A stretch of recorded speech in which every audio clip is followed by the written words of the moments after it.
ரொம்ப நாள் கழிச்சு இன்னைக்கு நம்ம வீட்ல என்ன லஞ்சுங்கிறத பார்க்க போறோம். அது மட்டும் இல்லாம வெயில் வந்து ஒமான்ல பயங்கரமா கொளுத்தி எடுத்துட்டு இருக்கு. இந்த மாதிரி சமயத்துல நான் ஒரு காரசாரமா குழம்பு வச்சு சாப்பிடணுங்கிற ஒரு ஆசையே வராது. ஏன்னா அந்த அளவுக்கு வெயில் வந்து பாத்தீங்கன்னா அப்படியே பிச்சுட்டு போற மாதிரி இருக்கு. ஸோ இன்னைக்கு லஞ்சு நம்ம வீட்ல என்னங்கிறத வாங்க பார்க்கலாம். இன்னைக்கு லஞ்சுக்கு வந்து பாத்தீங்கன்னா ரொம்பவே சூப்பரா ஒயிட் ரைஸ் வந்து பண்ணியிருக்கேன். இது வந்து காலையிலே பண்ணியாச்சு.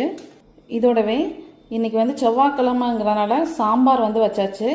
ஸோ சூப்பராக ஒயிட் ரைஸோட சாம்பார். இது கூட ஒரு ஸ்பெஷல் ஐட்டம் ஒன்று இருக்குது.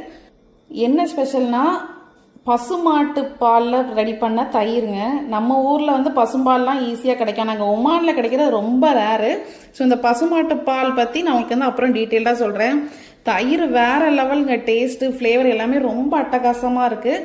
ஸோ அந்த தயிரும் சாம்பார் வச்சு சாப்பிட்றதுக்கு அவ்வளோ சூப்பராக இருக்கும். இதோடவே வந்து பார்த்தீங்கன்னா பாகக்காய் பொரியல், இதுவுமே ரொம்ப நல்லாயிருக்கும். ஸோ எங்கள் வீட்டில் எல்லாரோட ஃபேவரேட் இது. ஸோ இதுதான் இன்னைக்கு லஞ்சு. இந்த தயிர் வந்தாச்சு, அப்புறம் ஊறுகாய்னா எப்படி. ஸோ இன்னைக்கு வந்து பார்த்தீங்கன்னா வீட்டிலேயே ரெடி பண்ண மாங்காய் ஊறுகாய்.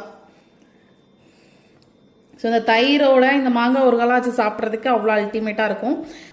இது மட்டும் இல்லை, ஃபைனலாக சாப்பிட்டதும் சாப்பிட்றதுக்கு நம்மளோட டேட்ஸ்.